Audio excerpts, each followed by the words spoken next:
Hello my fellow Nintendo enthusiasts, and I hope everyone had a safe and warm holiday. You are here for Nintendo news and I've got plenty of it, so please, won't you join me as we look at the news together? Let's jump into it.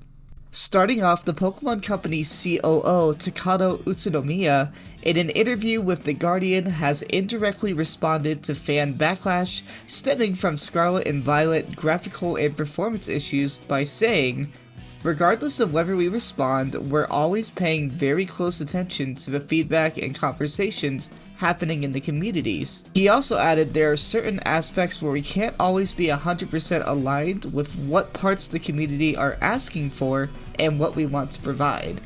This seems like Utsunomiya really is trying to dodge the question here, and it's unfortunate, because under all the technical bugs and performance issues, Scarlet and Violet are decent games. But it really seems like Game Freak and Nintendo really just don't want to fix the games. And that's a huge bummer, especially with the DLC Part 2 coming out in December. Next up, Nintendo has unveiled that it is launching an 18 and up Nintendo Switch Online app in Japan, debuting with GoldenEye and a brand new game that was just announced for Nintendo Switch Online, being Jet Force Gemini. Now what's interesting about this is both GoldenEye and Jet Force Gemini are both developed by Rare and rated Z in Japan, which means that they require an 18 up age verification to purchase, so that's neat. I'm hoping one day they will do the same in the US, so maybe we can finally have Conker's Bad Fur Day on NSO, but we can dream, right? Nintendo has revealed that Charles Martinet will be attending Nintendo Live 2024 that will be taking place in Tokyo.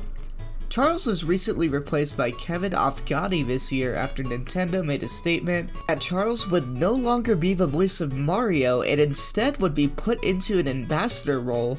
I'm assuming this is definitely related to being in that ambassador role, and I'm excited to see what other cool places Charles will guest appear at, but we will just have to wait and see. Real quick guys, we've got more stories coming up, but before we go any further, I would really appreciate if you subscribe to the channel.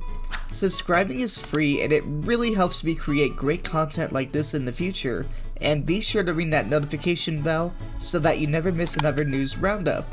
And don't forget to like the video. Now back with the news.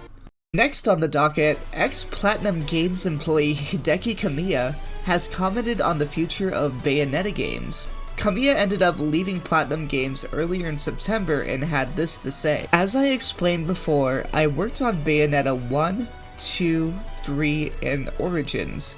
I've talked about this in various interviews that the Bayonetta series would consist of a total of 9 episodes.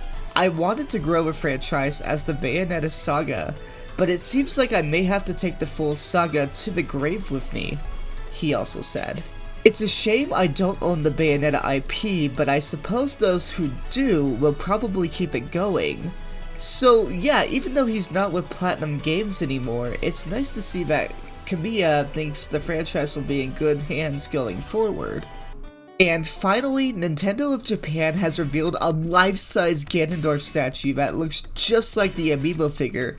And honestly, that's pretty awesome, and I want one. How much, Nintendo? Name your price. It's surprising though that they just unveiled it now after Tears of the Kingdom has been out for 6 months, but better late than never, I suppose. That's all for this week's Nintendo News Recap. Let me know what you thought of this week's news in the comments below, and be sure to share this video with a friend. And don't forget to subscribe, because for every subscription equals 1 snack from Malo and the Super Mario RPG, and we don't want to keep them hungry, right? Okay, bye!